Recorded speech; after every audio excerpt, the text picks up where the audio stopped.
नमस्कार, दिव्य होम से मैं फाल्गुनी आप सबका हार्दिक स्वागत करती हूँ।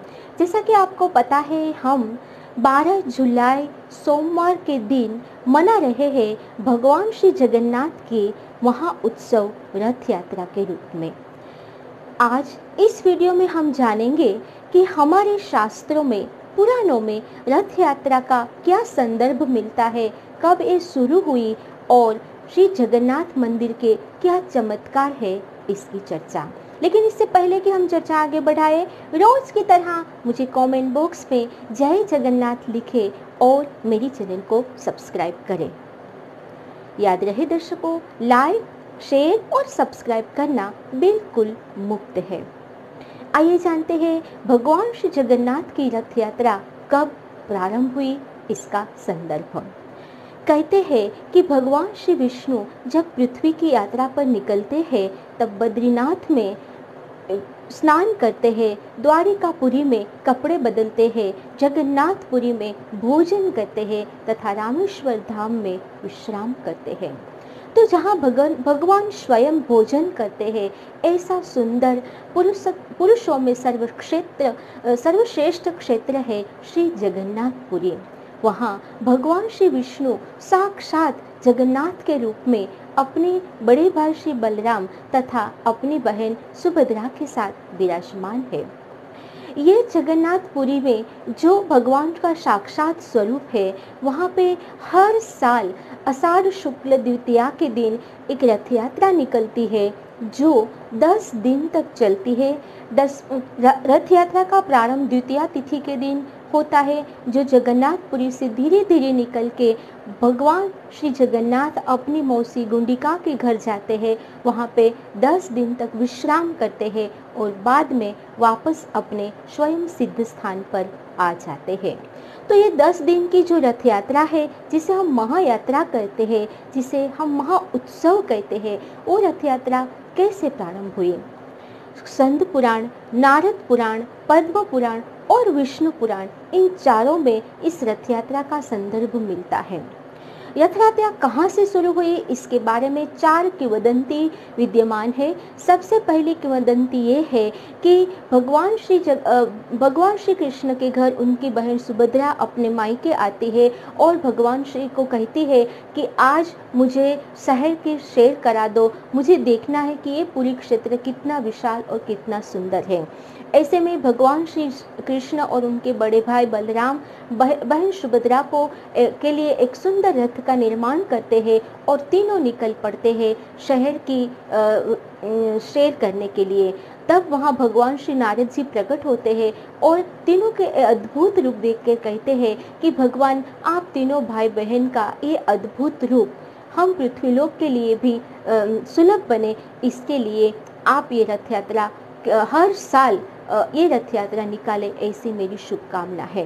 तो रथ यात्रा की शुरुआत वहाँ से भी हुई, ऐसा भी स्कंद पुराण में लिखा गया है।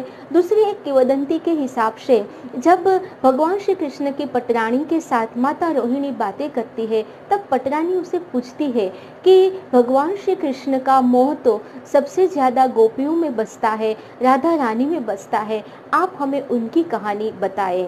तब वहाँ सुभद्रा भी मौजूद है।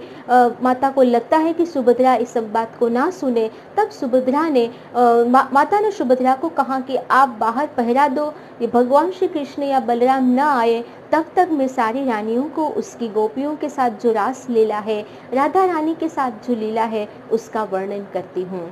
लेकिन आधे वर्णन करने के तुरंत बाद वहाँ भगवान श्री कृष्ण बलराम के साथ मौजूद होते हैं। तब सुभद्रा उसे रोकती है। तीनों का ये अद्भुत संवाद होता है भाई बहन का। तब भी वहाँ श्री नारद आते हैं और कहते हैं कि ये भाई बहन का अद्भुत मीठा संवाद ईश्वर का ये संवाद पृथ्वीवासी भी सुने और हर साल ये संवाद होता रहे। इसीलिए उस दिन यानी कि आषाढ़ शुक्ल द्वितीया के दिन आप ये तीनों भाई बहन हम पृथ्वीवासी के लिए आपके दर्शन सुलभ बनाए।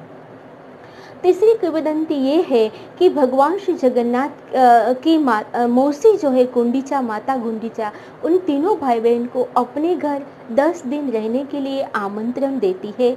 भगवान उसे स्वीकार करते हैं, सहर्ष स्वीकार करते हैं और तीनों भाई बहन एक सुंदर रथ में बैठ के आषाढ़ शुक्ल द्वितीया के दिन माता गुंडीचा के घर जाते हैं, अपनी मौसी के घर, और वहाँ पे 10वीं तिथि तक रहते हैं। अतः रथ यात्रा की शुरुआत वहाँ से हुई। एक चौथी किंवदंती ये है कि जब भगवान श्री जगन्नाथ ने अपने भाई बहन और आदि बंधु बांधवों के साथ शेयर करने की इच्छा व्यक्त की, तब सुभद्रा ने भी उसमें अपनी हाँ भरी और कहा कि मुझे भी रथ यात्रा में शामिल करो, और तब से ये रथ यात्रा शुरू हुई।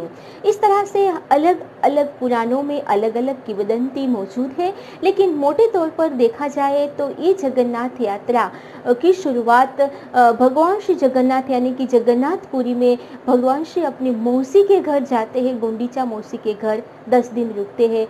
ये किंवदंती सबसे ज़्यादा प्रख्यात है। आइए जानते हैं जगन्नाथ मंदिर के कुछ चमत्कार, जिसके कारण ये रथ यात्रा कुछ खास, कुछ विशेष बनती है। जगन्नाथपुरी का जो प्रतिमा है, काष्ठ की प्रतिमा, जिसका स्वप्न उस समय के राजा इंद्रद्युम्न को आता है, जिसे स्वप्न में एक काष्ठ दिखाई देता है जो द्वारिकापुरी से तैरते हुए जगन्नाथपुरी तक आता है, और स्वप्न में भगवान श्री विष्णु से कहते हैं कि इसी काष्ठ से मेरी प्रतिमा बनाओ। लेकिन सुंदर प्रतिमा बनाए कौन? तब भगवान श्री विश्वकर्मा वहाँ बढ़ई का रूप लेके आते हैं और कहते हैं कि इसकी प्रतिमा मैं बनाऊंगा, लेकिन मेरी शर्त है कि जब तक प्रतिमा पूर्ण ना हो तब तक मुझे मेरे कक्ष के अंदर किसी का प्रवेश वर्ज्य है। श्री राजा इंद्रद्युम्न ने ये बात तो मानी, लेकिन थोड़े दिन के बाद जब काष्ठ की प्रतिमा बनाने का आवाज़ नहीं आया, तब जब उसको उतावली में जब उसे देखने गए राजा इंद्रद्युम्न, जब द्वार खोलते हैं तब वहाँ पे विश्वकर्मा अदृश्य हो जाते हैं और प्रतिमा का केवल मुंह ही बनता है। जो तीनों काष्ठ की प्रतिमा थी, उसी के मुंह को आज जगन्नाथ मंदिर में जगन्नाथ भगवान के रूप में पूजा जाता है। राजा को स्वप्न में भगवान विष्णु कहते हैं कि आप ऐसी अधूरी प्रतिमा की तीनों प्रतिमा को आप स्थापित करें और पूरे विधि विधान से उसका बड़ा दिव्य मंदिर बनाए। बाद में श्री राजा ने ऐसा दिव्य मंदिर बनाया और वहाँ पे जगन्नाथपुरी धाम माना गया है। लेकिन ये जो मूर्ति है, उसमें कहते हैं कि भगवान श्री कृष्ण का साक्षात हृदय विद्यमान है, क्योंकि भगवान श्री कृष्ण ने जब अपना देह त्याग किया तब बलराम ने उसके सारे शरीर को पंच महाभूत में विलीन करवा दिया, लेकिन भगवान श्री कृष्ण का जो हृदय था, जिसे हम ब्रह्म पदार्थ कहते थे, वो तैरते हुए किसी तरह से जगन्नाथपुरी पहुंचा। और ये जो जगन्नाथ मंदिर की प्रतिमा है, उसमें उस ब्रह्म पदार्थ को जड़ा गया और आज भी वो ब्रह्म पदार्थ उस प्रतिमा में मौजूद है, ऐसा माना जाता है। ऐसा क्यों? क्योंकि हर 12 साल के बाद जगन्नाथ मंदिर की प्रतिमा को बदला जाता है, लेकिन ये जो प्रक्रिया है कोई साधारण प्रक्रिया नहीं है। पूरे जगन्नाथपुरी के क्षेत्र की बिजली काट दी जाती है, CRPF के जवान को तैनात किया जाता है और कड़ी सिक्योरिटी में, सुरक्षा में एक पुजारी जिसकी वहाँ सेवा लगती है, उस पुजारी के आंखों में पट्टी बांध के, हाथ में दस्ताने पहना के मूर्तियों को बदला जाता है।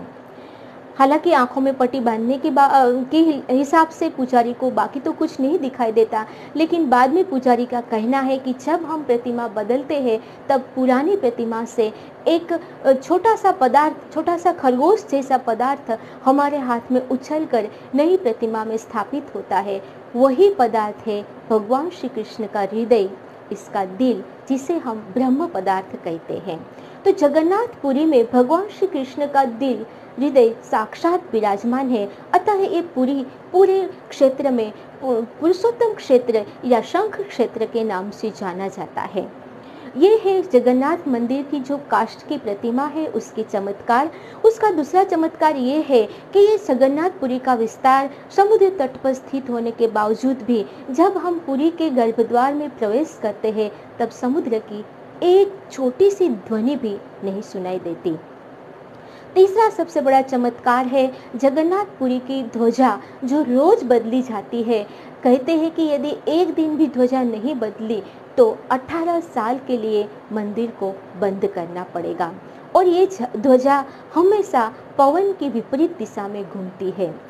चौथा सबसे बड़ा चमत्कार है भगवान श्री जगन्नाथ के ऊपर जो सुदर्शन चक्र रखा गया है, वो जहाँ से भी देखते हैं, जिस दिशा में से हम देखते हैं, उसका मुंह हमारी ओर ही होता है। ये सबसे बड़ा चमत्कार है।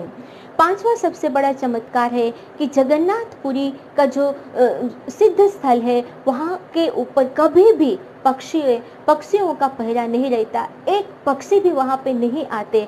अतः वहाँ पर हेलीकॉप्टर या हवाई जहाज को भी उड़ना जगन्नाथपुरी क्षेत्र के ऊपर से मनाही फरमाया गया है, क्योंकि ये एक सिद्ध स्थल है। इस तरह से जगन्नाथपुरी का जो पूरा विस्तार है वो भगवान श्री कृष्ण का साक्षात हृदय स्थल है, सिद्ध स्थल है। इसीलिए जगन्नाथपुरी अपने आप में एक बहुत ही बड़ा पवित्र यात्रा धाम हिंदुओं के लिए माना जाता है। अतः उस यात्रा धाम में केवल हिंदू प्रवेश कर सकते हैं। एक बार इंदिरा गांधी ने वहां प्रवेश करने की इच्छा व्यक्त की, लेकिन उसे भी प्रवेश में मना बोल दिया क्योंकि उनकी शादी गैर हिंदू से हुई थी। इसके बाद जापान की पटरानी, लंदन की पटरानी आदि ने भी इस मंदिर की मुलाकात लेने की सोची, लेकिन किसी को भी इस मंदिर में, ऐसे सिद्ध स्थल में प्रवेश वर्ज्य माना गया है, क्योंकि एक केवल और केवल हिंदू की आस्था का प्रतीक है। ऐसे भगवान श्री जगन्नाथ, जहाँ साक्षात भगवान श्री कृष्ण का हृदय विराजमान है, आप सब पर कृपा बरसाए। इसी शुभकामना के साथ जुड़े रहिए मेरे साथ दिव्य होम में। आप सबको पता होगा कि रथ यात्रा की इतनी महानता बताई गई है कि केवल एक बार यदि हम उसकी डोरी पकड़ते हैं तो कहते हैं कि हमें मोक्ष मिल जाता है। तो ऐसे रथ यात्रा का आप भी लाभ उठाइए, मोक्ष प्राप्ति करें, ईश्वर का आशीर्वाद लें। तब तक के लिए